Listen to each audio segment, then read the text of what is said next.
présence parmi nous. Merci pour, Seigneur, l'onction de ton esprit qui coule davantage dans nos cœurs, dans nos vies. Merci pour cet élan nouveau dans lequel tu nous amènes, mon Dieu. Merci pour cette nouvelle phase, Seigneur, de l'œuvre dans laquelle tu nous permets, Seigneur, mon Dieu, de pénétrer. Merci pour les champs missionnaires, les champs nouveaux, Seigneur, que tu vas davantage ouvrir, mon Dieu. Seigneur, nous voulons encore être enseignés de toi et par toi. Nous voulons, mon Dieu, entrer Seigneur, dans la profondeur de ton cœur et saisir ta volonté, saisir ta pensée pour nous. Au nom de Jésus, nous te laissons toute la place et nous prions que ton esprit seul, ô Dieu, prenne le contrôle et parle par nous et que la chair, Seigneur, se taise et que la puissance de la résurrection de Jésus soit manifeste parmi nous. Accorde-nous ta force, mon Dieu. Seigneur, c'est vrai qu'il y en a qui ont travaillé dur, Seigneur, qui sont fatigués sur le plan physique, sur le plan, Seigneur, corporel. Mais nous comptons sur ta grâce ce soir. Nous comptons, Seigneur, sur ton esprit et nous comptons sur ta puissance. Dans le nom puissant et merveilleux de Jésus, nous t'avons ainsi prié et glorifié. Amen. À la retraite passée et hier, nous avions développé un thème assez vaste qui concerne donc le caractère de Christ. Je veux juste rappeler, faire un bref rappel pour ceux qui n'ont pas été présents. Nous avons vu que l'œuvre de Dieu a deux facettes. Je dirais plutôt, lorsque Dieu veut accomplir une œuvre, lorsqu'il y a un réveil spirituel, ce réveil implique deux choses majeures. Voyez ? Et c'est très important de bien noter, c'est très important de bien comprendre ces choses. Et ces deux choses majeures permettront à ce que Dieu soit glorifié. Et ces deux choses majeures contribueront, n'est-ce pas, à la croissance de l'Église. Donc il y a un travail qui doit être fait sur le plan qualitatif, premièrement, et deuxièmement, sur le plan quantitatif. Je disais autrefois que lorsque le travail est fait uniquement sur le plan qualitatif et que sur le plan quantitatif, rien ne se fait, il va y avoir la routine et on va se regarder et il n'y aura pas une croissance sur le plan spirituel. Et inversement, si un travail est fait sur le plan quantitatif, c'est-à-dire les gens sont touchés, les gens viennent, et que sur le plan qualitatif, rien de solide n'est posé, eh bien, l'œuvre se détruira.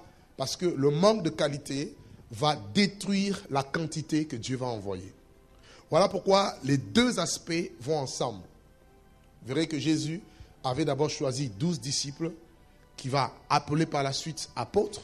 Il a eu le temps de les former et par la suite, il va se joindre à eux 70 disciples qui vont recevoir aussi une autre formation. Et en plus de ces 70, il y a eu la foule et plusieurs foules le suivaient. Donc Jésus avait affaire à deux choses. Il a fait un travail profond sur le plan qualitatif, essentiellement avec les 12 disciples qu'il a appelés par la suite apôtres. Et par la suite, les 120, lorsqu'il va être enlevé au ciel après sa résurrection, ils étaient en tout au nombre de 120. Alors que la foule qu'il avait suivie, beaucoup parmi eux l'ont abandonné. Beaucoup parmi eux ont crié « Crucifiez-le » alors qu'il les avait nourris, bénis, toutes ces choses. Et c'est avec les 120 disciples, les 120, parmi les 120, il y avait donc les 12 apôtres, et le reste étaient des disciples, notamment les femmes, et c'est sur eux que l'Esprit de Dieu a été envoyé. Ils ont été baptisés dans l'Esprit, et l'Église est née. Et nous connaissons tous, à partir de Acte 2, ce qui s'est passé. Un puissant réveil, n'est-ce pas, a été déclenché à partir de Jérusalem. Ce réveil a touché en moins de 2 ans toute la ville de Jérusalem. Et par la suite, dans les années qui suivaient, ce réveil a touché la Samarie, a touché la Judée, et a touché d'autres villes. Et plus tard, des ministères comme Paul seront touchés et qui vont amener ce feu du réveil partout dans le monde entier, jusqu'à nos jours.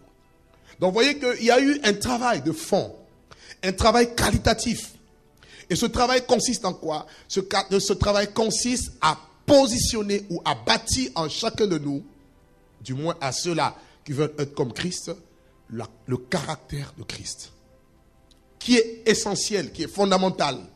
Et nous avons vu dans le livre de Hébreux chapitre 1er, le verset 3, où l'auteur des Hébreux nous dira que après avoir à plusieurs reprises et de plusieurs manières parlé à nos pères par les prophètes, et Dieu dans ce temps de la fin nous a parlé par les fils, qu'il a établi héritier de toutes choses, et nous dira que le Fils est le reflet de la gloire du Père, et il est l'empreinte de sa personne. Et nous avons étudié le mot empreinte, ce mot empreinte qui donne en grec caractère. Et ce mot-là, empreinte, signifie donc le caractère. Donc on nous fait comprendre que Christ est l'empreinte de la personne du Père. Littéralement, Christ est le caractère de la personne du Dieu le Père. Vous voyez Christ, vous voyez Dieu. D'ailleurs, il a dit dans Jean, celui qui m'a vu a vu le Père. Alléluia. Alléluia. Donc Christ reflétait le Père. Et il veut que nous puissions aussi le refléter. Voyez? Si Christ a pris les 12, il est resté avec eux, ils dormaient ensemble, ils mangeaient ensemble, ils l'ont vu prier, ils l'ont vu exercer le ministère, ils l'ont vu avoir une intimité avec le Père. Les disciples ont observé. Si vous lisez même dans Luc 11, ils iront jusqu'à dire, Seigneur, enseigne-nous à prier comme Jean l'a enseigné à ses disciples. Christ va prendre ces trois disciples qui étaient dans la ceinture rapprochée. Je veux dire par là, Pierre, Jacques et Jean. Il va les transporter dans la montagne de la transfiguration. Et là-bas, il sera transfiguré. Ils vont voir la gloire de Dieu. Voyez, il les a préparés aux grandes choses. Certainement, ils avaient reçu l'onction. Avant même que l'Esprit ne descende, Jésus leur avait donné le pouvoir. Et lorsqu'il allait de ville en ville, il priait pour les malades étaient guéris. Il chassait les démons. Même les 70 disciples ont chassé les démons. Rappelez-vous dans Luc 10, Jésus même leur dira, ne vous réjouissez pas de ce que les démons sortent, mais réjouissez-vous plutôt de ce que vos noms sont inscrits dans le livre de vie. Voyez? Parce qu'on peut manifester la puissance de Dieu aujourd'hui et demain se rebeller contre Dieu et aller en enfer. L'onction de Dieu n'est pas signe d'être, ne te garantit pas le salut. Voyez? L'onction de Dieu n'est pas signe de maturité spirituelle. Voilà pourquoi Christ a mis d'abord l'accent sur le caractère. Dans le caractère, on voit la nature de Dieu. Ce qui va solidifier la vie de Dieu et ce qui va te rendre un homme ou une femme fait. Un homme fait, une femme faite, n'est-ce pas, capable de porter l'œuvre de Dieu jusqu'au retour de Jésus. Si les apôtres ont réussi l'œuvre de Dieu, c'est parce qu'ils avaient le caractère de Christ avant tout. Or, nous avons tendance plus à rechercher le surnaturel. Nous avons tendance à nous focaliser sur l'onction, sur les dons spirituels, sur le charisme. Ça, ce sont des choses que Dieu donne pour l'œuvre de Dieu. Mais le plus important dans tout ça, c'est d'abord le caractère qui doit s'installer dans ton cœur, dans l'âme. Et là, il y a un travail de brisement. L'onction, tu peux le recevoir en un jour. Le don de Dieu, en un instant, Dieu peut te l'accorder. Mais le caractère de Christ, ce n'est pas le cas. Le caractère prend du temps. Et Dieu veut positionner ce caractère en chacun de nous pour que nous soyons efficaces. Voyez? Voilà pourquoi il a pris 3 ans et demi avec les apôtres. Pour faire le travail de qualité. Du travail. Partant du travail de qualité, sortira un bon travail de la quantité. Mais le contraire n'est pas toujours possible. Est-ce que je me fais comprendre ce soir? Et les apôtres se sont laissés travailler. Les apôtres se sont laissés façonner. Leur homme intérieur a été brisé. Rappelez-vous de Pierre. Quand vous regardez Pierre, vous voyez un homme fougueux, un homme dont le caractère n'était pas stable. Un roseau. D'ailleurs, son nom Simon signifie roseau. Vous voyez? Un coup ça va, un coup ça va pas. Un homme changeant d'attitude. Vous voyez? Mais Jésus ne s'est pas arrêté.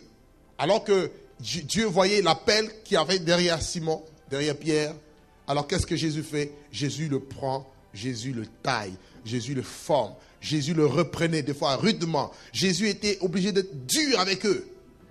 Tout ça pour bâtir le caractère. D'ailleurs, Paul même dira aux chrétiens de Corinthe, plutôt de Galates, il dira dans Galates 4, 19, « Mes enfants pour qui je prouve de nouveau les douleurs de l'enfantement, jusqu'à ce que Christ soit formé en vous. » Donc l'objectif, c'est que Christ soit formé en chaque personne.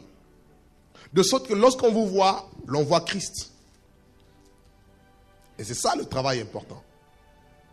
Paul pouvait dire, soyez mes imitateurs comme moi j'imite Christ. Beaucoup ont des dons. Beaucoup ont l'appel. Beaucoup ont l'onction de Dieu. On ne peut pas le nier. Mais beaucoup n'ont pas le caractère de Christ. Beaucoup ne sont pas des références. Beaucoup ne sont pas des modèles. Or, c'est le point de départ. Alléluia. Et nous avons développé le caractère de Christ. Nous avons vu que dans le caractère de Christ, on voit d'abord la nature de Dieu, d'après Galates chapitre 5, le verset 22. Dans la nature de Dieu, on nous parle de l'amour. Donc on doit avoir l'amour de Dieu, recevoir l'amour de Dieu. On nous parle de la douceur. On nous parle de la paix avec Dieu et la paix avec les hommes. On nous parle de la joie. Cette joie qui ne dépend pas de ce que nous pouvons vivre, ne dépend pas du matériel. Cette joie qui vient de Dieu. Voyez, on nous parle de la maîtrise de soi. Voyez, on doit apprendre à gérer notre chair, à gérer nos passions, les passions de la jeunesse, les passions de la chair, les pulsions de la chair. Voyez, parce que le plus grand ennemi dans le ministère, ce n'est pas Satan, c'est ta chair. Et on a vu hier on a longuement développé sur la chair. Comment maîtriser sa chair? C'est en faisant le contraire de ce que ta chair te demande. La chair aime manger, tu peux te priver de la nourriture. La chair aime dormir, tu peux te priver du sommeil. Ce n'est pas un péché, tu ne mourras pas. Voyez? Pour prier, pour les choses de Dieu. La chair aime les belles choses. Fais le contraire de ce que ta chair te demande, alors tu vas réussir à gérer, par l'esprit bien sûr, ta chair. Jésus a dit, veillez et priez. La chair est faible. L'esprit est bien disposé. Un enfant de Dieu qui compte sur sa chair, qui obéit aux besoins de sa chair, ne répondra jamais à l'appel de Dieu. Parce que des fois, la chair a les dégoûts pour faire certaines choses. Mais c'est à toi de soumettre ta chair à la volonté de Dieu. Voyez? Alléluia. Et la maîtrise de soi est très capitale. Gérer ses yeux, orienter la direction de ses yeux, sa langue. Comme Jacques pouvait le dire, la langue est un petit membre qui peut embraser toute une forêt. Celui qui parle beaucoup ne manque pas de péché. Tout ça, ce sont des choses à gérer, à maîtriser. Ses oreilles, voyez, toutes ces choses, la maîtrise de soi. Apprendre à crucifier la chair. Paul dira que je traite durement mon corps et je le tiens assujetti de peur d'être désapprouvé. La chair doit être brisée. C'est pourquoi il faut une vie de jeûne et prière, une vie de consécration. Sans cette vie de consécration, la chair prendra toujours le dessus et vous vous rendez compte que votre appel, vous pouvez le mettre dans un placard. C'est bien, c'est une chose d'avoir l'appel de Dieu et c'en est une autre de répondre à l'appel. C'est deux choses différentes. Pour répondre à l'appel, il faut se mettre dans les conditions de Dieu.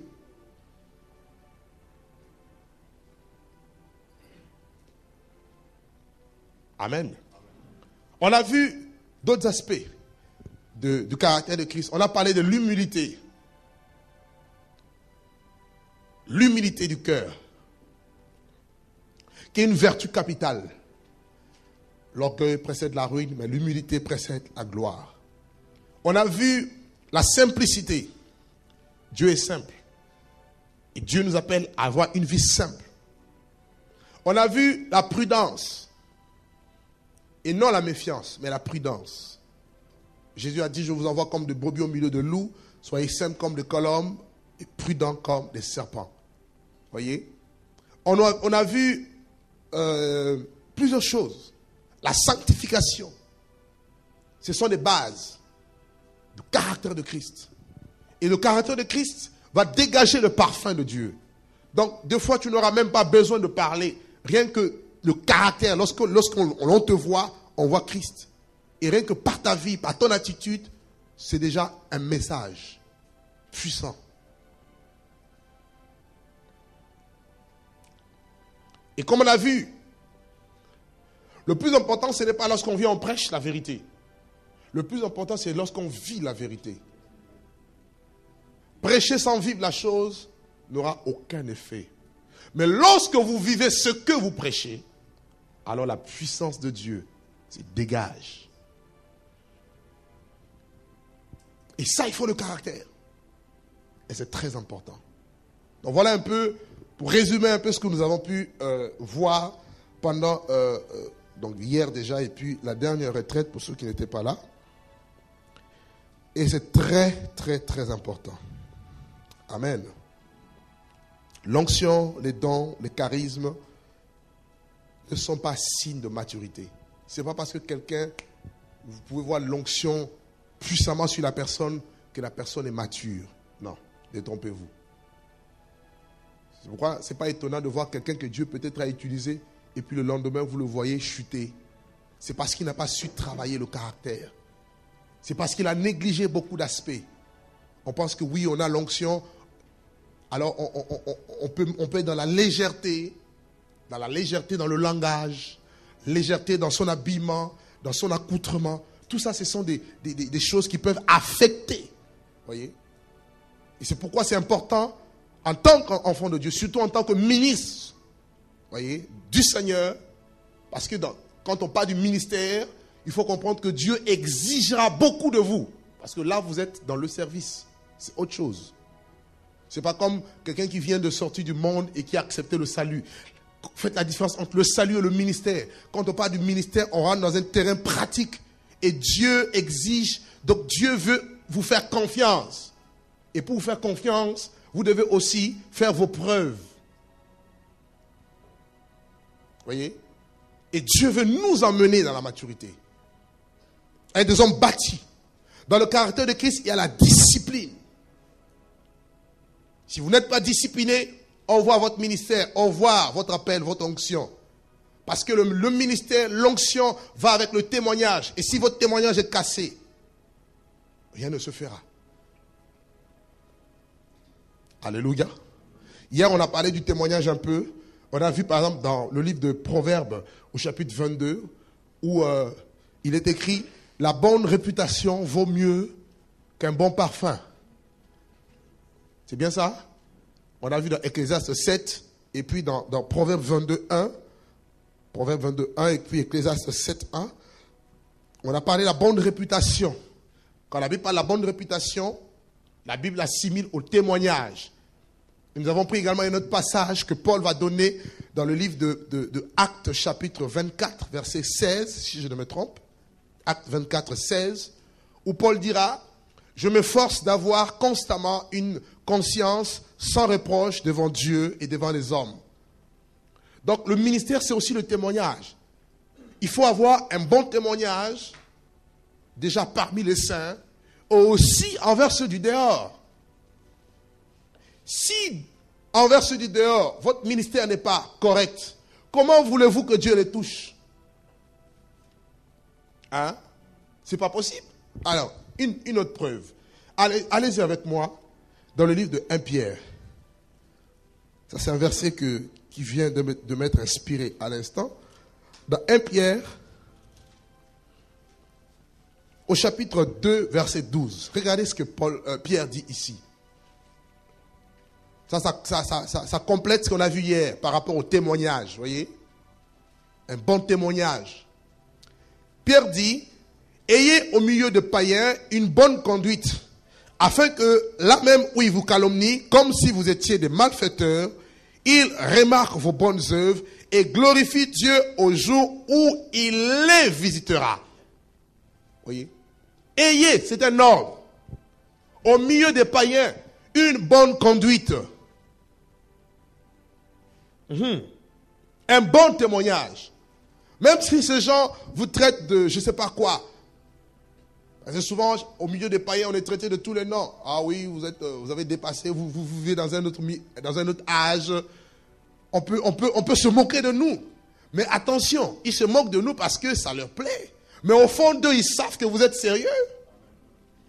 Et le jour où ils auront besoin d'un conseil, attention, ce n'est pas auprès de leurs amis qu'ils iront. C'est auprès de vous qu'ils vont venir. Donc vous voyez que le témoignage est important.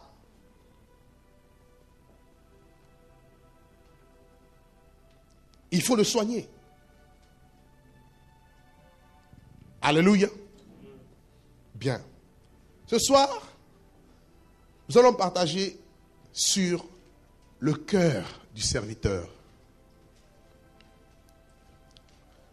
Le thème ce soir, c'est le cœur du serviteur.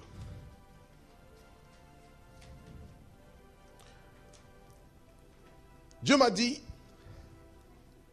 en ce qui nous concerne, l'accent doit d'abord être mis sur la qualité, sur l'attitude du cœur, sur l'humilité du cœur. Et si ces vertus sont bien assimilées, bien comprises, vous allez voir que lorsqu'on va commencer à parler des dons, des charismes, de l'onction, de tout ce qu'il faut, des ajouts par rapport au ministère, vous serez des hommes, je dirais, comblés. Et l'œuvre de Dieu par vous connaîtra le succès. Voyez? Par vous, l'œuvre connaîtra le succès parce que vous aurez une bonne base. Votre cœur sera préparé et vous serez au fait bien posé, bien bâti en Christ. Et tout ce que Dieu fera, ça sera à sa gloire. Et pour ce, il nous faut avoir le cœur du serviteur. Je parlerai plus ce soir. On va essayer de développer certaines choses, point par point, qu'on va essayer de voir. Mais nous allons plus nous référer sur la personne de Jésus. C'est l'exemple le plus parfait. Amen. Le cœur du serviteur. Quand la Bible parle du serviteur, le serviteur, c'est celui qui sert. C'est qui un serviteur? C'est celui qui sert. Ok? Quand on parle de serviteur, on voit le service. Et qui dit service dit ministère. Ok? En grec, diaconia. Vous connaissez ces choses. Le ministre, c'est qui? C'est un serviteur. D'autres versions traduisent les serviteurs par l'esclave.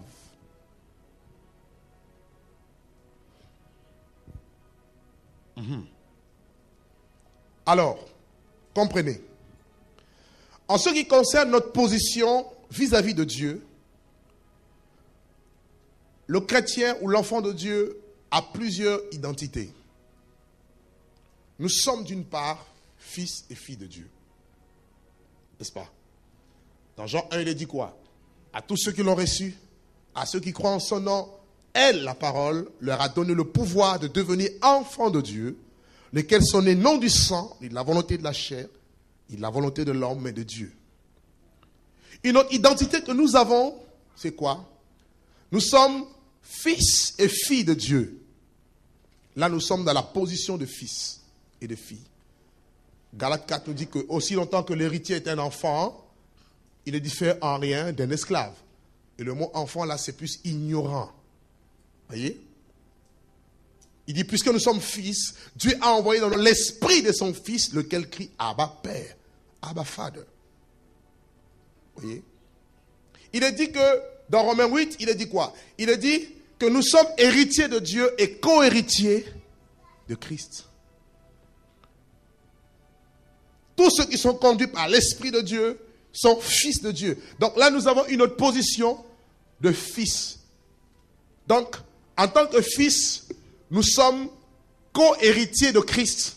C'est-à-dire nous bénéficions des mêmes privilèges que Jésus en tant que fils. Vous savez qu'il est fils, il est Dieu. Ok? En tant que fils, oui, il est notre grand frère.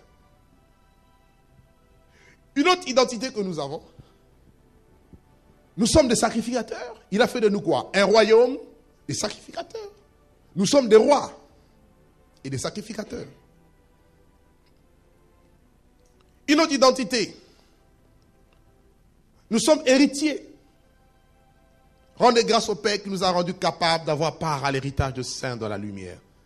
Il nous a délivrés de la puissance des ténèbres. Il nous a transportés dans le royaume de son Fils. Ok?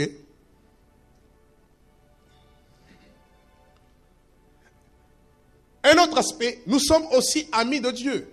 Bien sûr, là si nous le craignons. Il est dit quoi? On l'a vu tout à l'heure dans la journée, c'était quoi? Dans le livre de Psaume 25, je crois au verset 14, il est écrit que l'amitié de l'Éternel est pour ceux qui le craignent. Et Dieu appelle Abraham l'ami de Dieu. Abraham est le père de la foi. Et si Abraham était l'ami de Dieu, étant père de la foi, et puisque nous sommes ses enfants, les fils et les filles d'Abraham, par la foi, nous devenons aussi amis de Dieu. Voilà pourquoi dans Jean 15, Jésus dira, je ne vous appelle plus serviteur, parce que le serviteur ne sait pas ce que le fait son maître, mais je vous appelle ami. Là, nous voyons une autre facette de l'intimité que nous avons avec Jésus. Nous sommes amis de Dieu. Et puisque nous sommes ses amis, il nous dévoile tout. Nous sommes aussi l'épouse. Alléluia. Bien. Mais voyons aujourd'hui l'aspect du serviteur. Donc je vous ai dit que ça c'est notre identité en tant qu'enfant de Dieu. Mais regardons maintenant Jésus. Le Seigneur Jésus est venu sur terre. Dieu l'a envoyé. Et le ministère de Jésus, sa vie terrestre, sa naissance, sa vie terrestre, son ministère, sa mort, sa crucifixion, son ensevelissement, sa résurrection, également sa glorification, nous sont dévoilés par les Écritures. Alors, regardez ensemble. Vous verrez que les évangiles qui parlent plus de Christ, de sa vie terrestre, on a 4 évangiles.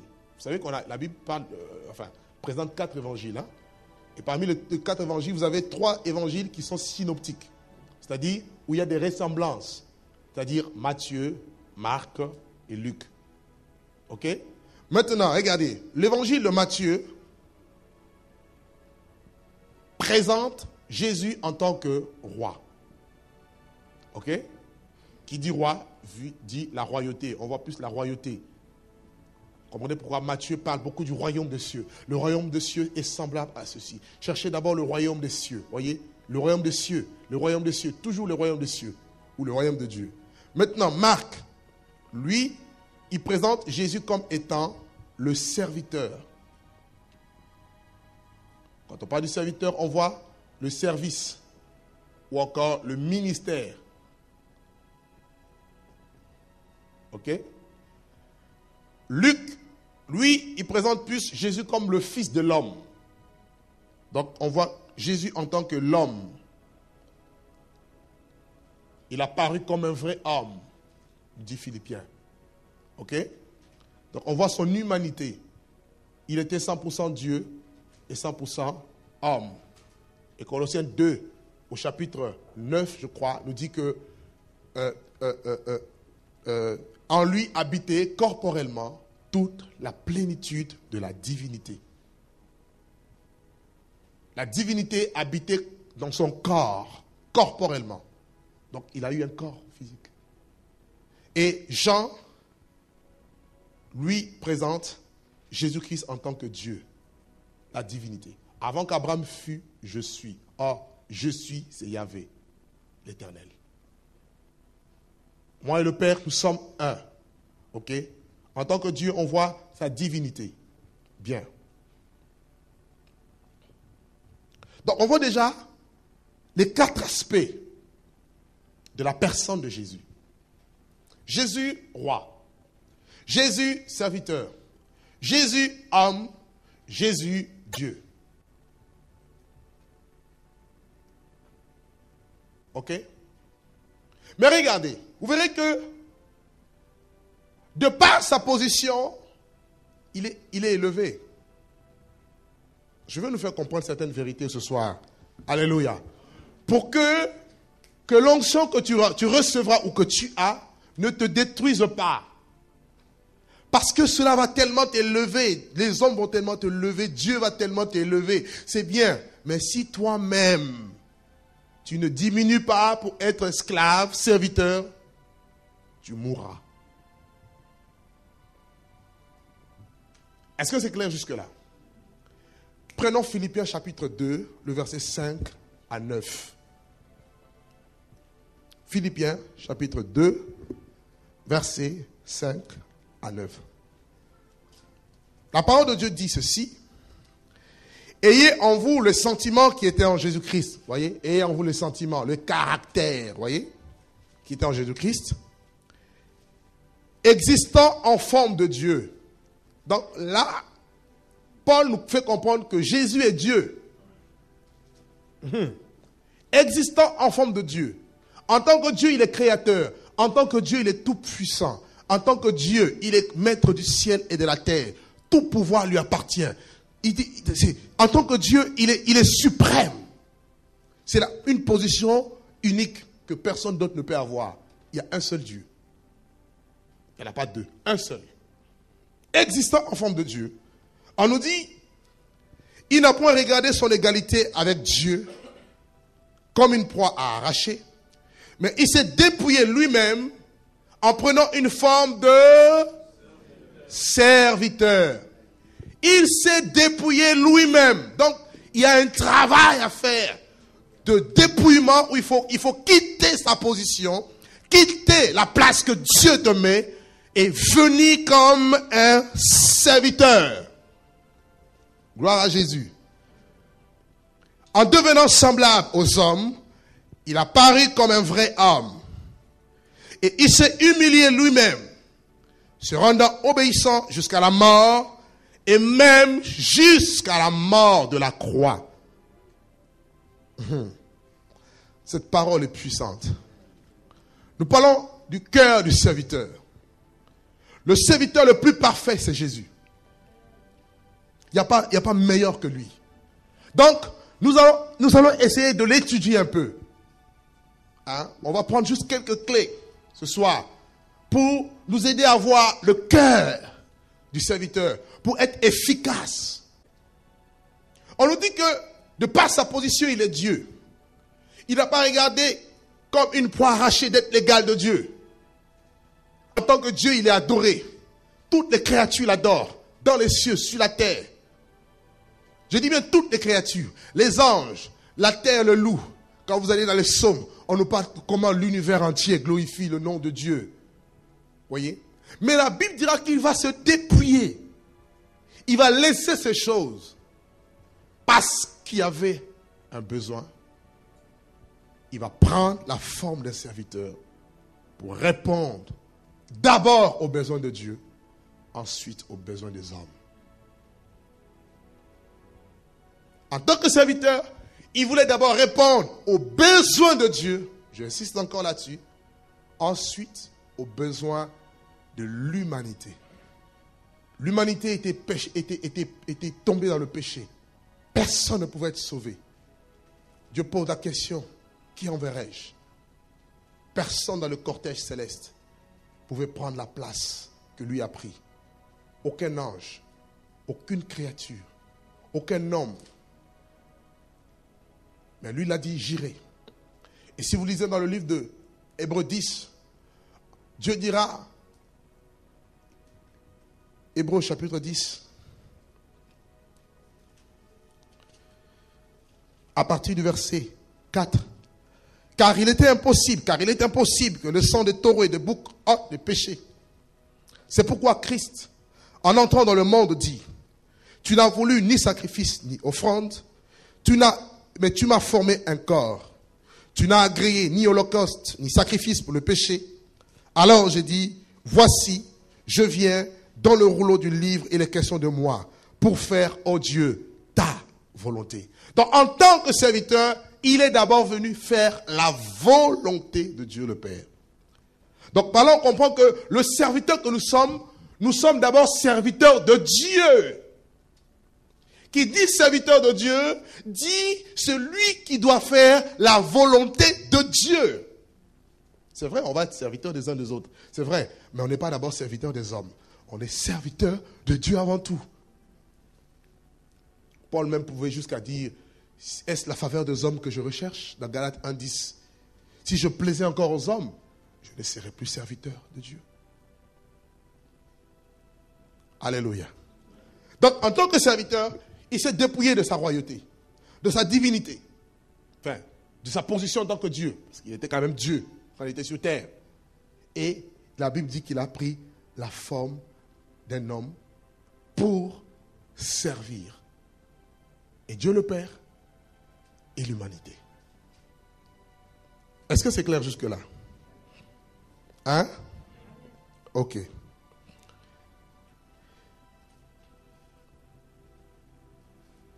Et Christ est venu servir Dieu, le Père. Quelle était la volonté de Dieu? La volonté parfaite, je dirais, ce que Dieu veut par-dessus tout, c'est quoi? 1 Timothée, chapitre 2, nous dit quoi? Dieu veut que tous les hommes soient sauvés et parviennent à la connaissance de la vérité. Or, quand on parle de sauver, on parle de salut. Or, il n'y a de salut en aucun autre. Car il n'y a sous le ciel aucun autre nom qui nous a été donné parmi les hommes par lequel nous devions être sauvés, si ce n'est le nom de Jésus. Alléluia. Et laissez-moi vous dire, frères, Dieu cherche des serviteurs. Je vais m'expliquer tout à l'heure. Vous allez comprendre les expressions que les apôtres vont utiliser en ce qui concerne le service. Vous allez voir qu'ils vont parler en tant que serviteurs, ils vont parler d'ouvriers. Nous sommes ouvriers avec Dieu. La mention est grande, il y a peu d'ouvriers. Vous voyez? Il va parler des ambassadeurs.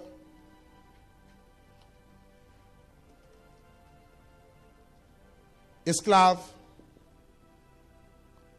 prisonniers, soldats, athlètes, laboureurs, tout ça cogite autour du serviteur. Dans le serviteur, il y a tout ça.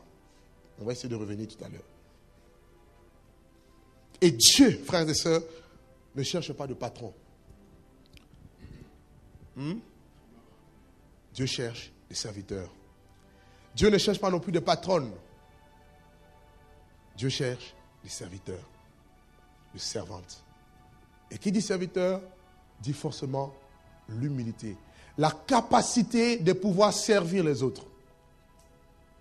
Servir Dieu d'abord, dans la prière, dans l'adoration, comme là, je vous enseigne, je sers Dieu, malgré mon état, je compte sur le Seigneur, et il glorifie ton nom. Voyez? En vous servant, je sers Dieu.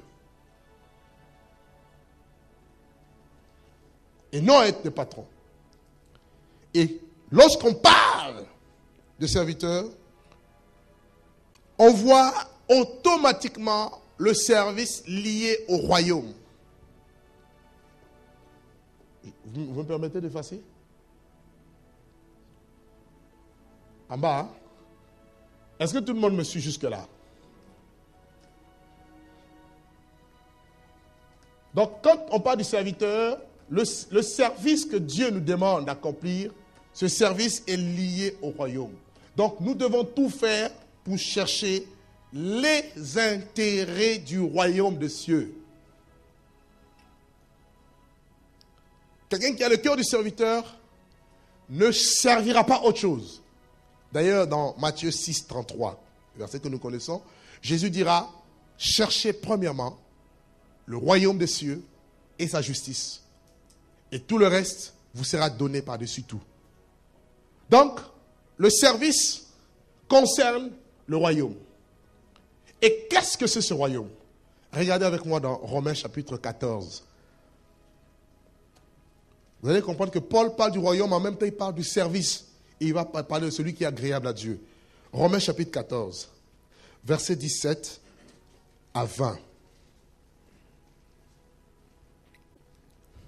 Car le royaume de Dieu, ce n'est pas le manger et le boire, mais la justice, la paix et la joie par le Saint-Esprit. Et celui qui sert Christ de cette manière est agréable à Dieu et approuvé des hommes. Voyez, celui qui sert Christ de cette manière, en recherchant quoi? Le royaume. Donc, vous ne pouvez pas prétendre servir Dieu si les intérêts du royaume ne sont pas recherchés. Parce que ce n'est pas tous ceux qui se disent serviteurs de Dieu qui sont serviteurs de Dieu. Entendons-nous? Ok? C'est qui est serviteur de Dieu? C'est qui a le cœur de Dieu? C'est celui qui cherche le royaume. Quand je parle du royaume, je parle de la justice, l'équité, la droiture, l'intégrité, toutes ces choses. Voyez? La joie qui vient de Dieu, la paix de Dieu. Voyez? C'est à laquelle personne ne verra Dieu. Cette paix qui est liée à la sanctification. En prêchant la vérité. Le but c'est quoi? C'est que les pécheurs se répandent. Parce que tout pécheur est ennemi de Dieu. Et si repentance il y a, ces pécheurs se réconcilient avec Dieu, comme Paul dit. Nous avons reçu le ministère de la réconciliation. Et nous vous en supplions, soyez réconciliés avec Dieu. Une fois que les hommes sont réconciliés avec Dieu, ben la paix est établie entre Dieu et les hommes. Nous avons participé au service de Dieu. Le royaume de Dieu, je peux dire, a marqué un pas en avant. Est-ce que vous voyez? Est-ce que je me fais comprendre un peu là? Vous voyez? Donc regardez ici, Paul, il parle d'abord du royaume, et puis il dit, au verset que nous avons lu par la suite, 18, il dit, celui qui sert Christ de cette manière, c'est-à-dire en recherchant la paix, la joie, la justice, on nous dit quoi? Et on nous dit qu'il est d'abord agréable à Dieu, premièrement, et deuxièmement, on nous dit qu'il est approuvé des hommes, verset 19.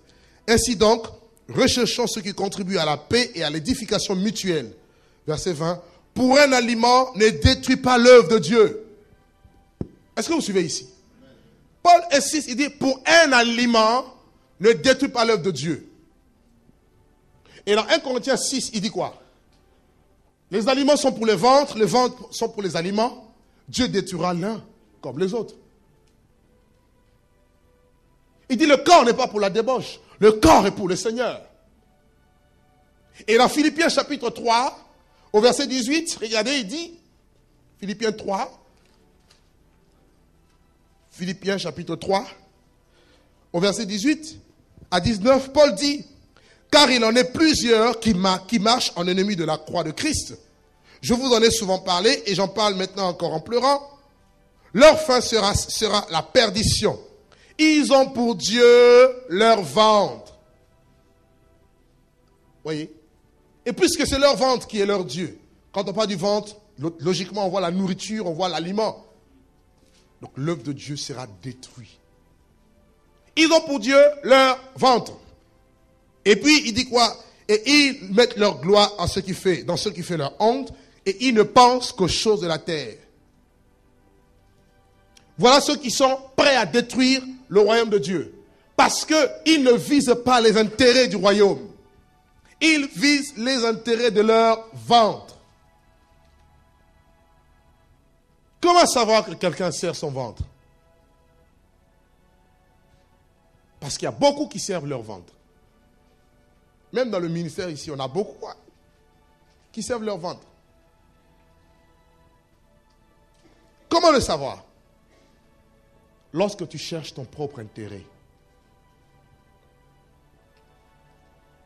Un serviteur de Dieu cherche toujours l'intérêt des autres.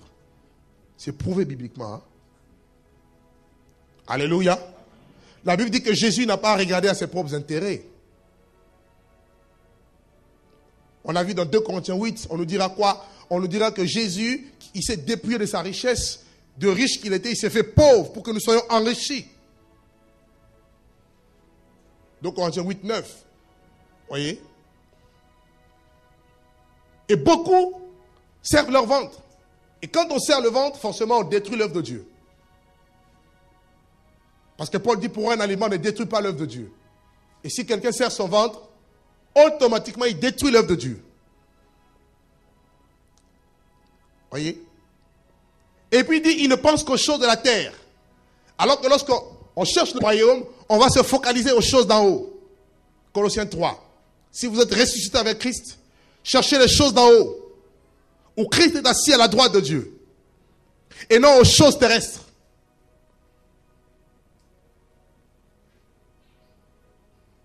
Lorsqu'un homme de Dieu, une femme de Dieu, est prêt à désobéir à l'appel de Dieu pour acquérir les choses matérielles, croyez-moi, il ne sert plus le royaume de Dieu.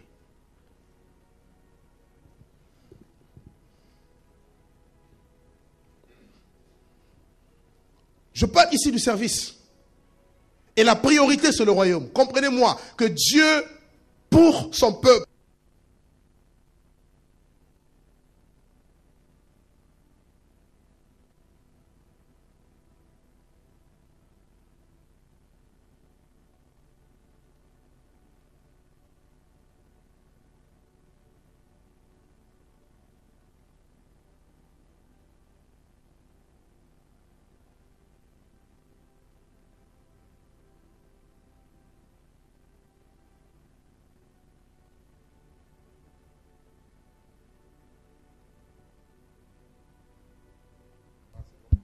gloire à Dieu. Ça va? Merci Seigneur.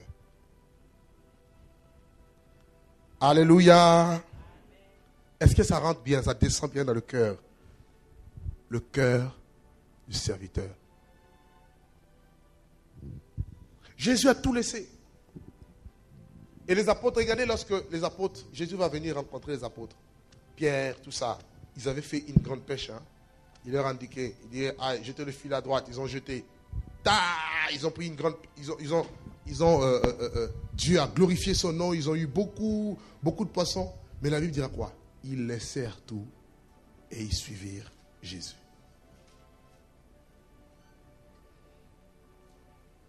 Et Dieu veut travailler nos cœurs pour que nous puissions comprendre les priorités. Dieu a des priorités. L'homme a ses priorités, mais Dieu a aussi des priorités. Si nous voulons être des vrais serviteurs de Dieu, nous devons mettre les priorités du royaume au-dessus de nos priorités. Oui. Jérémie 48, 10 dit quoi? Maudit soit quiconque fait avec négligence l'œuvre de Dieu. Maudit.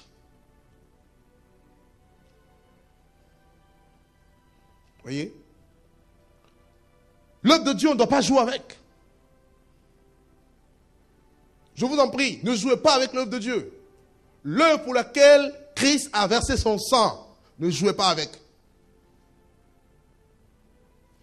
Si vous êtes appelé au service, je précise encore, je parle à ceux et à celles qui aspirent ou qui veulent servir efficacement Dieu dans un ministère quelconque. Le cœur qu'il faut avoir. Cela veut dire que quand je vois que les intérêts du royaume peuvent prendre un coup, je préfère sacrifier mes intérêts. Et je peux vous assurer, Dieu ne t'abandonnera jamais.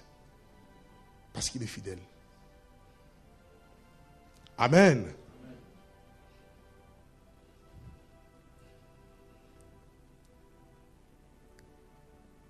Plaire à Dieu. Comment plaire à Dieu?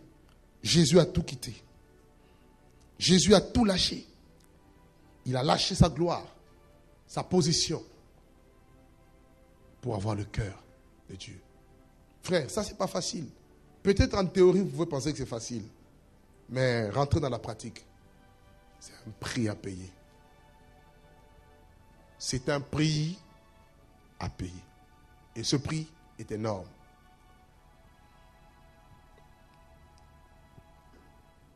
Et Jésus l'a fait. Marc chapitre 10, versets 35 à 45. Marc chapitre 10, versets 35 à 45. Alors, étudions rapidement ce que Jésus va dire ici. Les fils de Zébédée, Jacques et Jean, s'approchèrent de Jésus et lui dirent, Maître, nous voudrions que tu fasses pour nous ce que nous te demanderons. Et tu leur dis, que voulez-vous que je fasse pour vous? Accorde-nous, lui dirent-ils, d'être assis l'un à ta droite et l'autre à ta gauche, quand tu seras dans ta gloire. Jésus leur répondit, vous ne savez ce que vous demandez. Pouvez-vous boire la même coupe que je dois boire, ou être baptisé du même baptême dont je dois être baptisé? Nous le pouvons, dirent-ils. Et Jésus leur répondit, il est vrai que vous boirez la coupe que je dois boire, et que vous serez baptisés du baptême dont je dois être baptisé. Mais pour ce qui est d'être assis à ma droite ou à ma gauche, cela ne dépend pas de moi et ne sera donné qu'à ceux à qui cela est réservé. Les 10, ayant entendu cela, commencèrent à s'indigner contre Jacques et Jean. Et Jésus les appela et leur dit, vous savez que ceux qu'on regarde comme les chefs des nations les tyrannisent et que les grands les dominent. Il n'en est pas de même au milieu de vous. Mais quiconque veut être grand parmi vous, qu'il soit votre serviteur. Et quiconque veut être le premier parmi vous, qu'il soit l'esclave de tous. Car le Fils de l'homme est venu, non pour être servi, mais pour servir et donner sa vie comme la rançon de beaucoup. Amen. Donc nous avons ici un exemple frappant. Jacques et Jean, ils viennent, comme on l'a lu, ils vont demander à Jésus, lorsqu'il reviendra dans son royaume, certainement, qu'il puisse être assis là à gauche, là à droite, dans ce royaume. En fait, ils ont leur cœur aspiré à l'élévation. C'est qu'il y a un danger. Croyez-moi, pour quelqu'un qui s'humilie devant Dieu, l'élévation arrive aussitôt. Mais pour quelqu'un qui cherche l'élévation, il va s'enfoncer. Amen. Un exemple. Quelqu'un va nous lire. Romains, chapitre 12, verset 16. Romains 12, verset 16. Romains 12, verset 16. Ayez les mêmes sentiments les uns envers les autres. Ne pas à ce qui est élevé, mais laissez-vous attirer par ce qui est humble. Ne soyez point sage à vos propres yeux. Voyez, n'aspirez pas à ce qui est élevé. Ah, moi le jour je vais être reconnu apôtre des nations. Alléluia.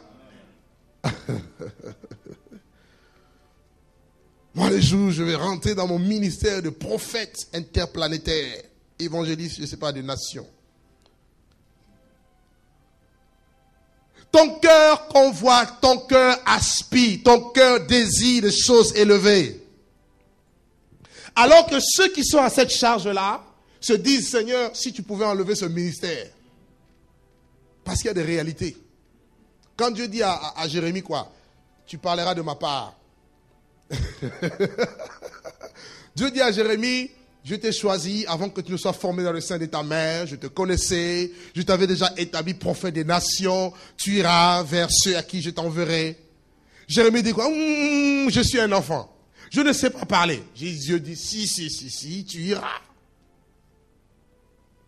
En fait, pour ceux-là qui connaissent les réalités du ministère, ils peuvent même fuir.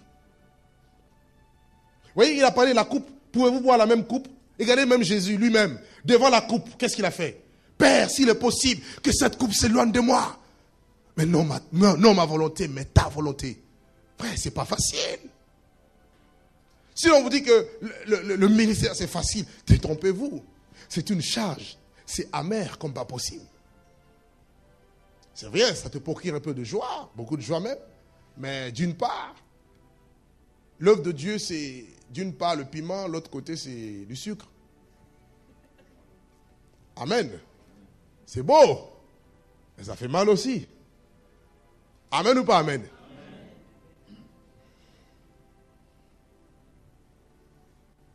Parce que quand tu regardes tel ministère, tu dis, ah vraiment, quand je vois le frère Samuel, comment il dégage l'onction, ah Seigneur, je veux faire comme lui.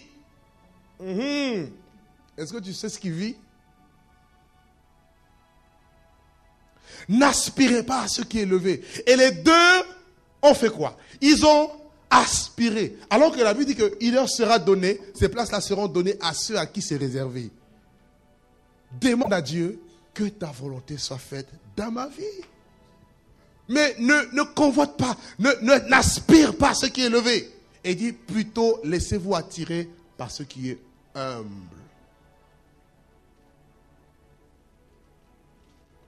Et puisque les deux ont aspiré aux choses élevées, qu'est-ce qui s'est passé? Les 10 étaient indignés. Littéralement, ils ont eu de la jalousie. Pierre et Jacques, ils se prennent pour qui?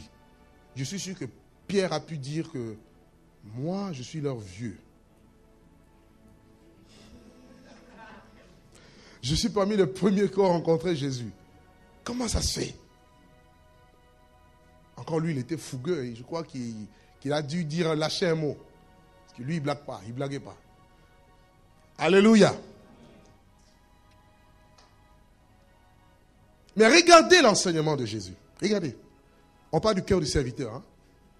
Regardez l'enseignement. Au verset 42. Jésus les appela et leur dit: vous savez que ceux qu'on regarde comme les chefs des nations les tyrannisent. Donc eux, ils pensaient que cette position-là, ils allaient être comme des chefs. Comme j'ai dit tout à l'heure, le ministère ne fait pas de toi un patron. Dieu ne cherche pas de patron, des chefs, je dirais, selon le monde. Parce qu'on dit chef, c'est celui qui écrase, qui donne les ordres. On aime ça. Hey, tu viens. Non. Le chef, dans le ministère, c'est celui qui fait d'abord pour que les autres fassent après. Amen. Ce n'est pas celui qui va être là. Bon, il faut jeûner, prier. Hein. Lui-même, quand on dit prier, il n'est jamais là. C'est pourquoi je disais même au gars ici, j'ai dit, je vous suivais, je veux suivre vos paroles là. Parce que je ne veux pas qu'on vienne marteler le peuple de Dieu ici. On cogne. Et quand il faut être dans l'action, toi tu es chez toi. Pasteur ou pas pasteur, attention. Il faut être un exemple pour que les autres suivent. Est-ce que je me fais comprendre?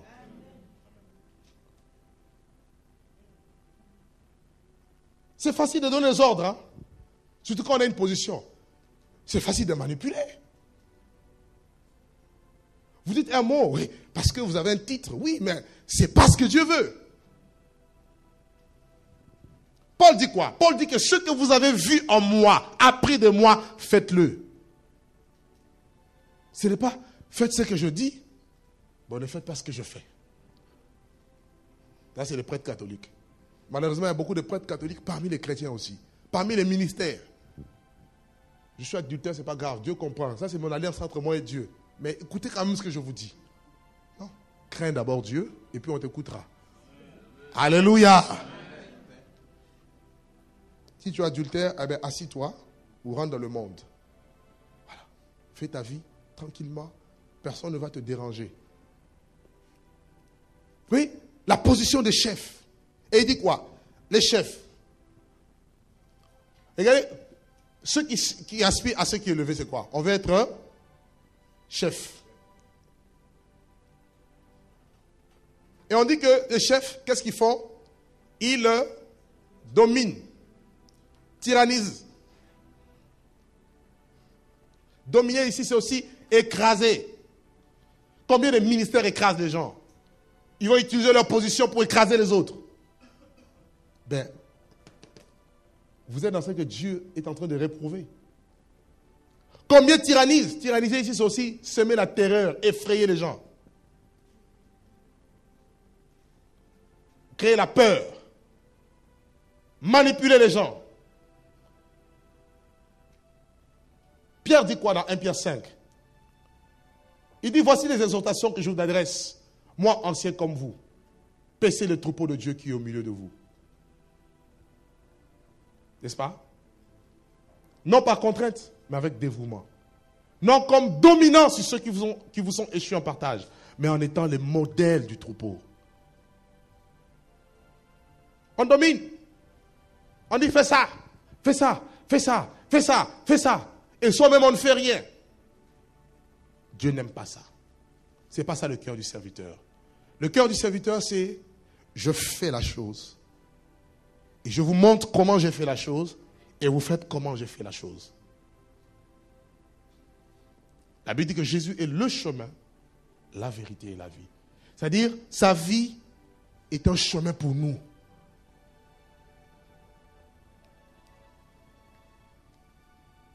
Alléluia. Est-ce que c'est clair? Voilà la position qu'on ne doit pas avoir. La position de chef. Ou la position de grand, de grandeur. On cherche la grandeur selon l'homme. Pour être acclamé. Pour recevoir les honneurs. Pour avoir forcément des titres. Dieu ne regarde pas ça. La Bible dit que l'Éternel ne considère pas ce que l'homme considère. L'homme regarde à ce qui frappe l'œil. Mais Dieu lui voit les cœurs. Il veut que nous ayons les cœurs d'enfants, les cœurs de serviteurs, pour que l'œuvre de Dieu se fasse. Et au verset 45, Jésus dira, car le Fils de l'homme est venu, non pour être servi, mais pour servir et donner sa vie comme la rançon de beaucoup. Donc on nous parle ici des 3 missions. Hein? En fait, ici on peut comprendre 3 choses dans la fonction d'un serviteur. Parce que le Fils est venu comme serviteur. On nous dit que le Fils de Dieu, premièrement, est venu non pour être servi. D'accord? Non pour être servi. Cela signifie quoi? Cela signifie que tu ne dois pas chercher à être servi.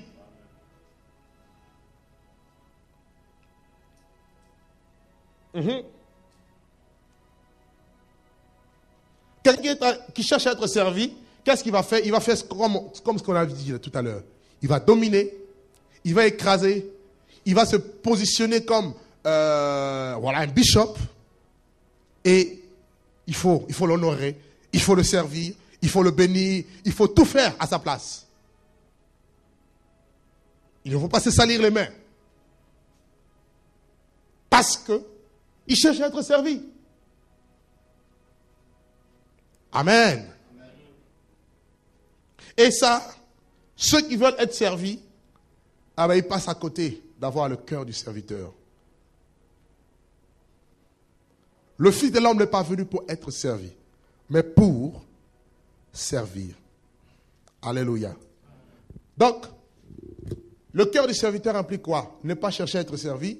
Deuxièmement, à servir. Comme on a vu, servir Dieu dans la prière, dans l'adoration, à servir.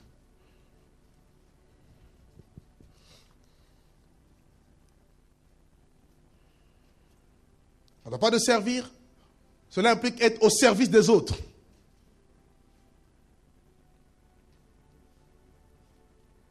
Servir les intérêts du royaume. Alors, est-ce qu'on peut prouver la vie du service dans la vie de Jésus? Oui. Premièrement, vous pouvez noter. Jésus a nourri plusieurs foules. Je vais juste vous donner les références et étudier à la maison.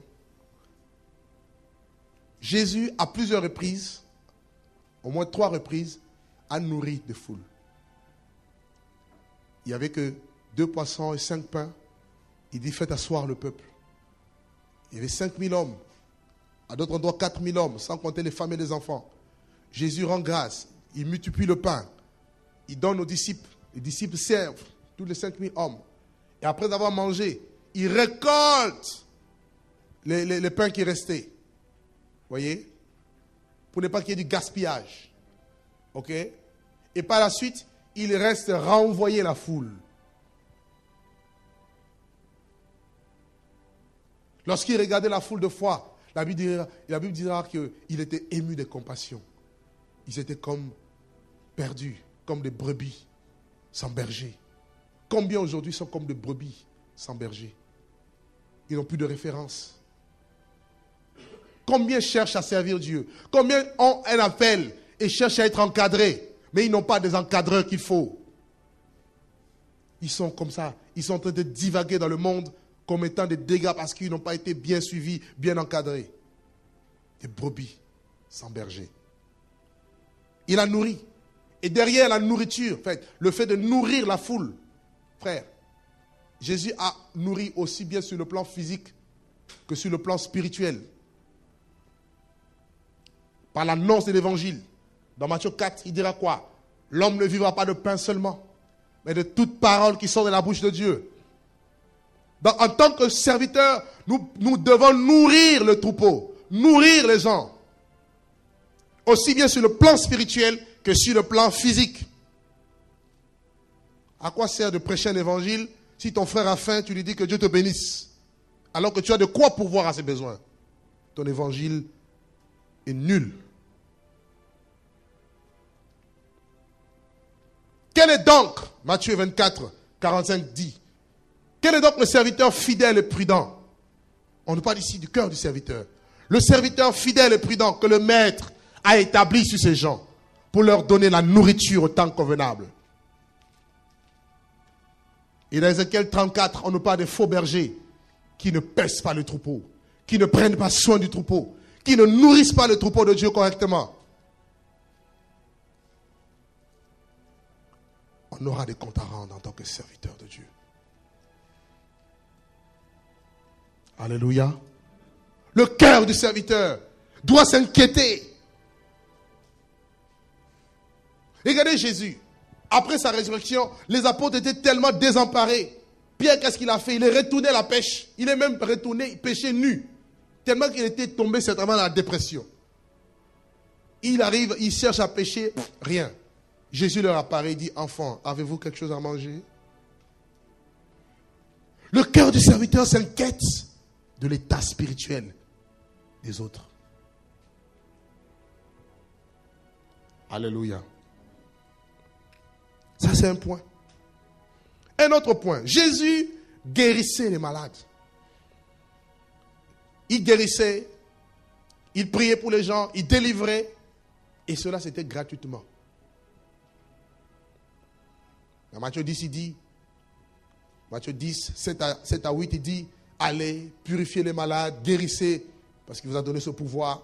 Je vous ai donné le pouvoir de marcher sur les serpents, les scorpions. Voici les miracles qui accompagneront ceux qui auront cru. En mon nom, ils imposeront les mains aux malades. Les malades seront guéris, ils chasseront des démons, ils parleront de nouvelles langues, toutes ces choses. Parce qu'en tant que serviteurs, nous sommes équipés. Et c'est pour aller. C'est-à-dire, le don que nous recevons, les talents que nous recevons, nous devons les mettre au service des autres. Les dons spirituels, c'est pour l'utilité commune. Et si tu n'utilises pas les dons, tu auras des comptes à rendre. C'est-à-dire qu'il y a des malades qui attendent l'imposition de tes mains pour être guéris. Il y a des âmes qui vont être délivrées parce que tu te serais mis à la brèche pour prier. Et quand on dit prière, toi tu préfères dormir. Jésus dit aux apôtres, vous n'avez même pas su veiller 1 heure avec moi. Oui, frère.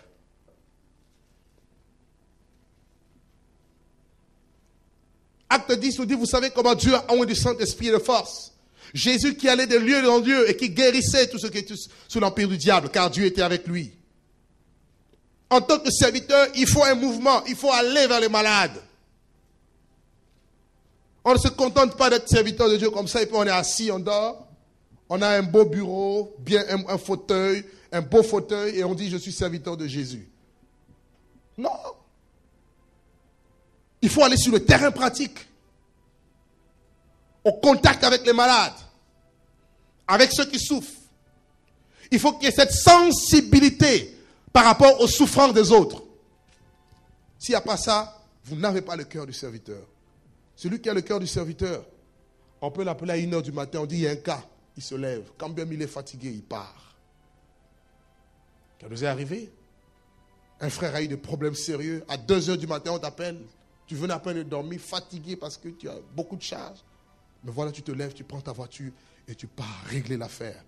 Parce que tu n'es pas simplement un patron. Tu n'es pas un patron, tu es un serviteur.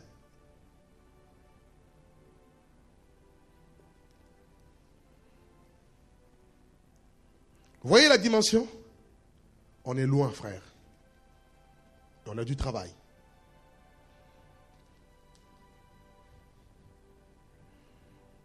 Jésus visitait les gens.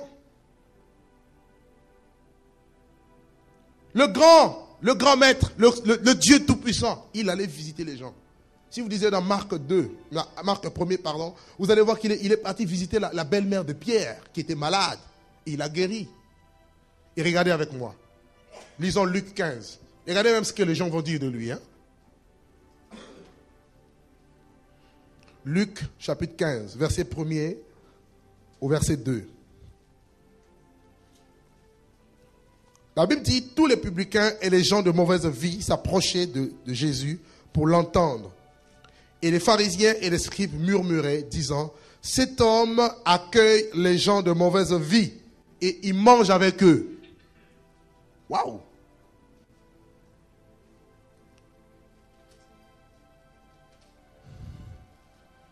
La Bible des publicains, les gens de mauvaise vie, c'est tellement les prostituées, les drogués, les gens qui n'avaient pas un bon témoignage. Certes, Jésus-Christ n'était pas copain avec eux, comprenons-nous. Mais il ne les a pas repoussés. Comment voulez-vous les gagner si vous ne les approchez pas? Hein? Et Jésus-Christ a été traité de moins que rien parce qu'il les a accueillis. Donc avec le cœur du serviteur, il faut avoir un cœur large. Le cœur du serviteur est large.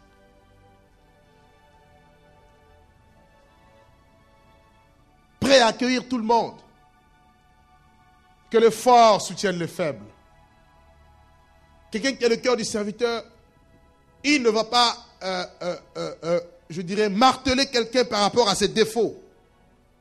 Il va plutôt l'aider à sortir de son état de faiblesse et à le ramener dans la force de l'esprit.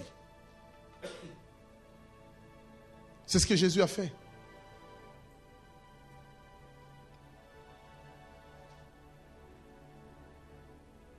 Nous étions ennemis de Dieu, perdus. Il a quitté le trône, il est venu nous prendre avec lui et nous faire asseoir avec lui dans les lieux célestes en Christ. Tu peux aider. Il dit, lequel de vous, s'il a 100 brebis et qu'une brebis se perde, ne va-t-il pas laisser les 99 brebis aller à la recherche d'une brebis? Voyez ce cœur-là.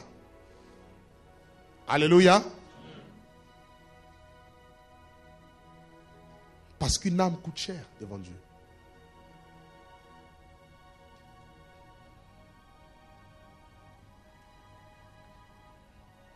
En tant que serviteur, Jésus a lavé les pieds de ses apôtres. Est-ce que tu es capable de laver mes pieds un peu? J'imagine les pieds de Pierre. Ça devait être dégoûtant. Mais Jésus a lavé. Nous sommes dans Jean 13, le verset 1er au verset 17. Frère, en Israël, c'était les esclaves qui lavaient les pieds des personnes. Voyez? Et puis, le fait de laver le pied de quelqu'un, parce que souvent, ils portaient des sandales, ils marchaient beaucoup, les Juifs, en fait, les gens déjà de l'époque. Et, plus précisément en Israël, lorsque quelqu'un arrivait chez vous et que vous lui laviez le pied, c'était un signe d'honneur. Vous honorez la personne, en fait. Okay? Parce que tu pouvais bien te baigner, mais puisque tu vas marcher, la poussière va s'attacher quand même à tes pieds. Vous comprenez pourquoi cette femme, Marie, avait lavé, cette prostituée avait lavé les pieds de Jésus avec ses larmes. Elle a essuyé avec ses cheveux. Oui? C'était pour honorer le Seigneur. Et elle s'est mise dans une position d'esclave. Et c'était généralement les esclaves qui le faisaient. Ils recevaient les hôtes de cette manière. Et Jésus, il était le maître des disciples. Mais regardez sa position. Il a pris la position d'un esclave devant les apôtres. Pour leur montrer, pour leur donner un exemple. Si vous êtes fatigué, réveillez-vous un peu. Alléluia. Gloire à Dieu. Dieu va nous aider. Hein? Le cœur du serviteur. Est-ce que Dieu nous fait du bien ce soir? Vous êtes sûr? Gloire à Dieu. De toute façon, même s'il ne vous fait pas du bien, je fais ce qu'il me demande de faire, c'est tout. Le reste, ce n'est pas mon problème. Jésus a lavé les pieds. C'est pour montrer que nous devons nous rendre des services humbles les uns les autres. Il n'y a pas une œuvre qui soit minime. Toi, on dit, bon, On va balayer un peu la salle. Ah, moi, un grand bishop comme ça me demande de balayer la salle. On me prend pour qui? Et si tu n'es pas prêt à balayer la salle, celui qui n'est pas fidèle dans les moindres choses ne sera pas dans les grandes.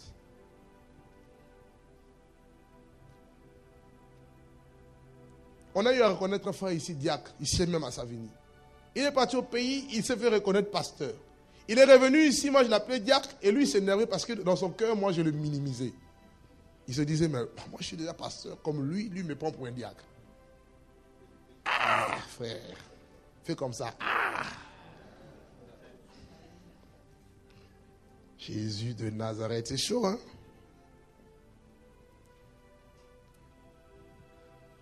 Tu peux m'avoir tous les titres que tu veux, apôtre, je ne sais pas, international, bishop. Mais c'est le fruit qui compte, ce n'est pas le titre. On peut me t'appeler frère, mais tu es un apôtre authentique. Donc, sortons de cette logique, je dirais, babylonienne. Laver les disciples, les pieds.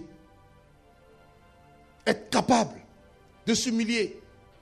Être capable de demander pardon. Tu peux être dirigeant, conducteur et demander pardon aux fidèles. Ça, on a du mal. Le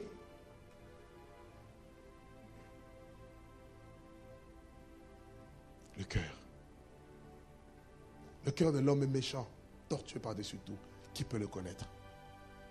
Et Dieu veut nous donner le cœur des serviteurs. Alléluia. Et troisièmement, deuxièmement, servir. Ça, c'est juste quelques exemples. Il y a beaucoup d'autres, hein, pour simplifier un peu. Troisièmement, on nous dit, pour donner sa vie. Donc, dans le service, il y a aussi l'aspect de donner sa vie. Dans Jean 10, à partir du verset 18, Jésus dit que personne ne m'ôte la vie. J'ai le pouvoir de donner ma vie et j'ai le pouvoir de la reprendre. Il a donné volontairement sa vie. Il dit, il n'y a pas de plus grand amour que de donner sa vie pour ses amis, pour les siens. Jésus a tout donné. Il dit, si le grain de blé qui tombe à terre meurt, il ne portera pas de fruits. Mais s'il meurt, il portera beaucoup de fruits. On nous dit que celui qui... Jean 12, prenons-le rapidement. Donner sa vie, donner sa vie.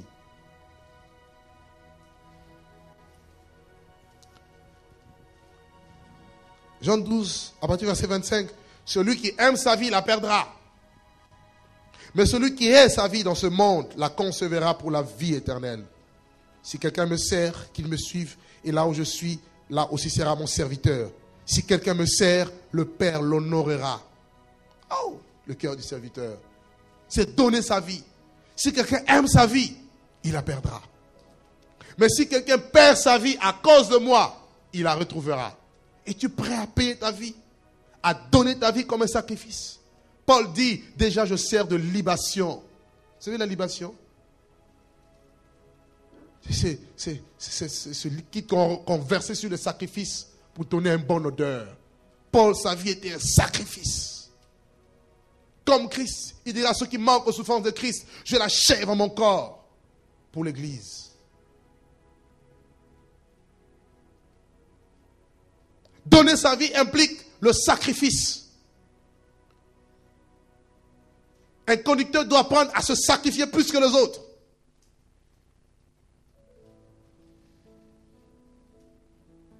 Alléluia.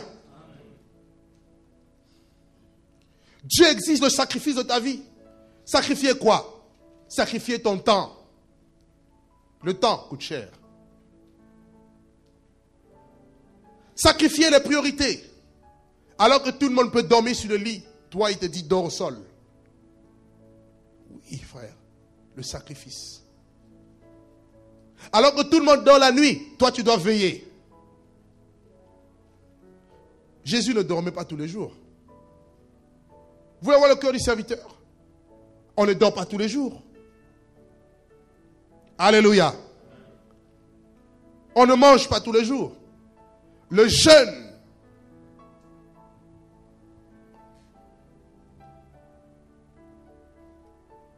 Il a appris, nous dit Hébreu, bien qu'il soit fils, l'obéissance par les choses qu'il a souffertes.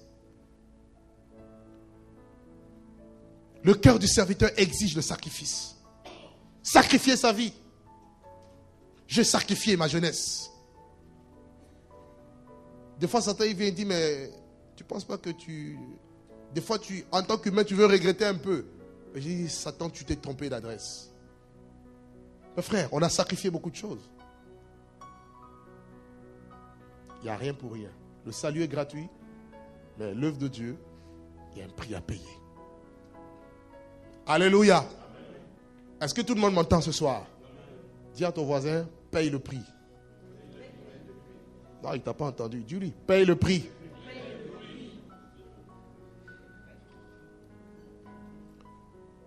Bon, ça c'est facile, vous êtes là, vous êtes fatigué, mais il faut supporter, les yeux se ferment, mais c'est un prix à payer. Alléluia.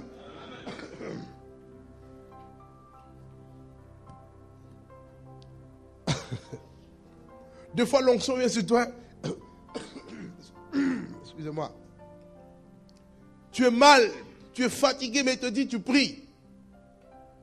Et tu es là, tu vois que tu t'endors, mais merci Jésus pour ta fidélité. Alléluia. Tu viens t'appuyer un peu comme ça. Oh, alléluia. Non, Dieu aime ça. Je vous dis la vérité. Parce qu'il voit qu'en dépit de votre faiblesse, vous lui faites confiance. Je vous dis la vérité. Dieu aime ça. Comment voulez-vous que, lorsque tu vas lever tes mains comme ça, Père, descends, qu'ils ne descendent pas? Non. Sacrifie-toi. Il n'y a personne qui s'est sacrifié pour Dieu et qui n'a jamais vu de résultats. Ça n'existe pas. Ce n'est pas dans ma Bible, en tout cas.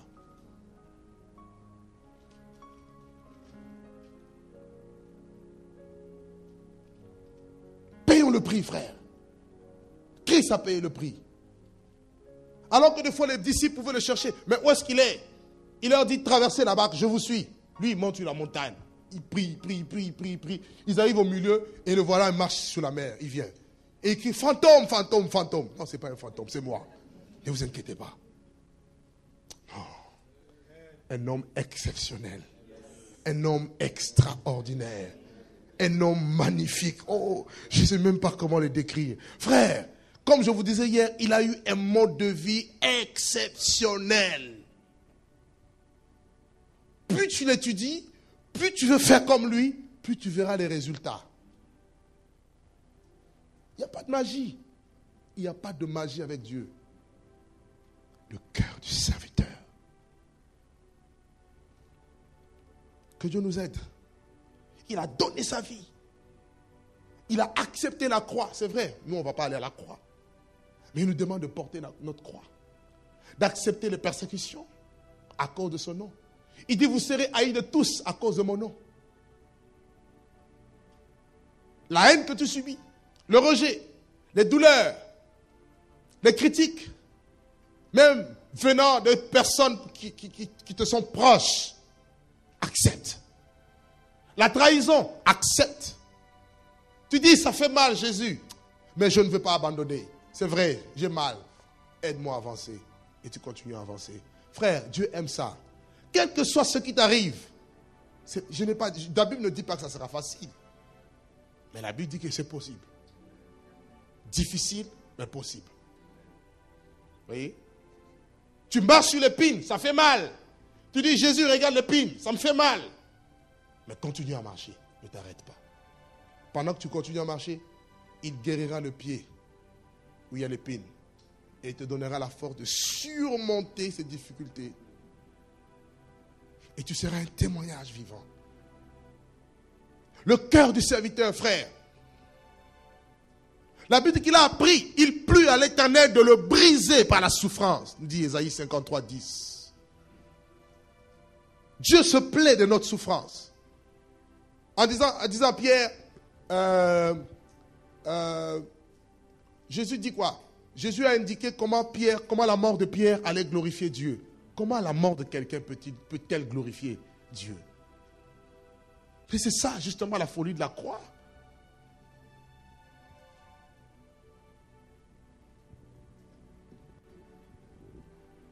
Quelqu'un qui a le cœur du serviteur, c'est quelqu'un qui porte sa croix. Qui va supporter les jougs. Il dit, prenez sur vous mon joug et recevez mes instructions. Il dit, mon fardeau est léger, mon joug est doux et mon fardeau est léger.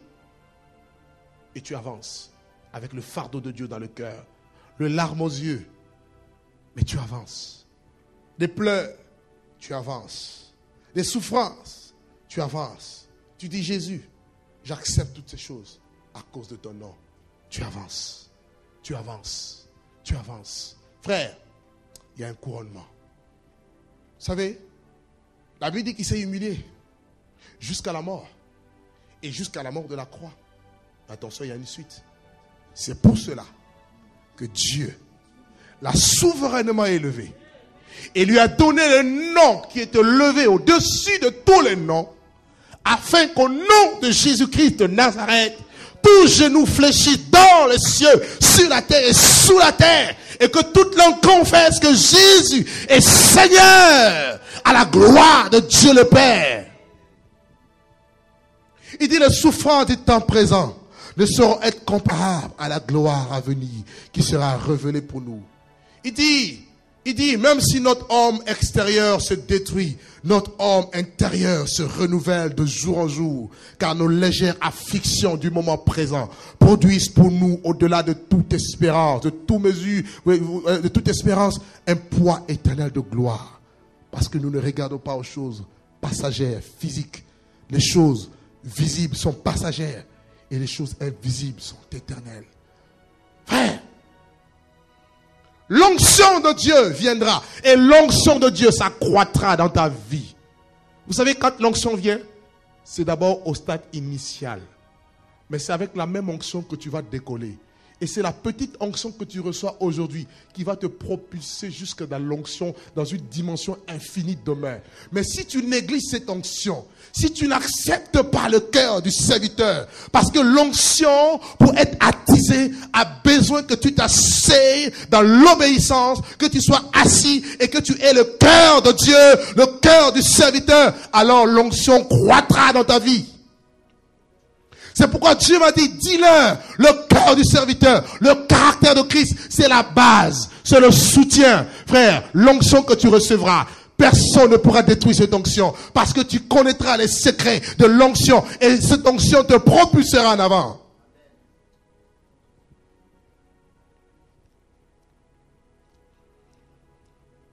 Ne méprisez pas les jours de faible commencement. Il y a un début à tout. Mais la fin d'une chose vaut mieux que son commencement.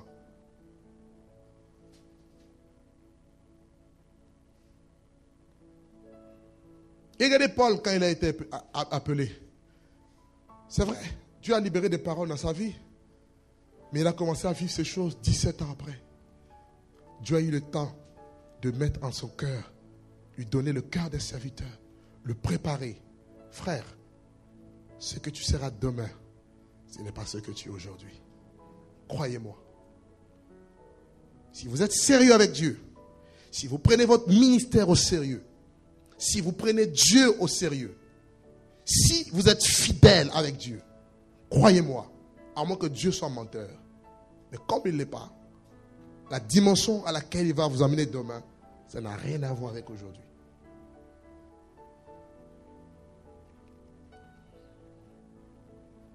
Quel que soit ce que Dieu fera, dis-toi, je suis un serviteur inutile. Luc 17. Serviteur inutile. Il fait ce qu'il veut, avec qui il veut, comme il veut. Et Dieu veut que nous ayons ce cœur. Alléluia. Que Dieu nous garde.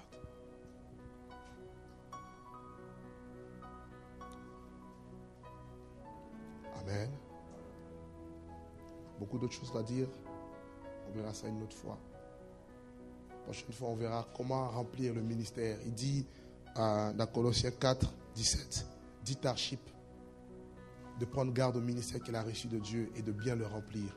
On verra ça prochainement. Comment remplir fidèlement son ministère. Comment être fidèle. Ce que Dieu veut. Vous savez, dans le ministère, ce qui compte, ce n'est pas le succès. C'est la fidélité. Ce n'est pas le succès. Si tu veux le succès, tu désobéiras. Mais si tu es fidèle, ta fidélité t'emmènera au succès. Parce qu'avec Dieu, nous ferons des exploits. Alléluia. Sois fidèle. Même si c'est 2-3 choses. Tu es dirigeant d'une assemblée de 10 personnes. Sois fidèle. Développe. Intensifie. Sois sérieux. C'est le peu de travail là qui t'emmènera demain à des milliers de foules. Ce n'est pas autre chose. Avant que David ne tue Goliath, il a d'abord tué l'ours et le lion dans les coulisses. Et par la suite, il a tué Goliath. Et par la suite, il a reçu l'onction pour diriger Israël. Il y a des étapes avec Dieu. Il ne faut jamais brûler les étapes. Alléluia. Un temps pour chaque chose. La fidélité, le sérieux, la discipline. Disciplinons notre chair. Mettons les intérêts du royaume avant. Ayons le cœur des serviteurs. Battons-nous pour que le royaume avance. Et Dieu fera ce qu'il aura à faire. Que Dieu soit béni. Au nom de Jésus. Est-ce qu'il y a des questions?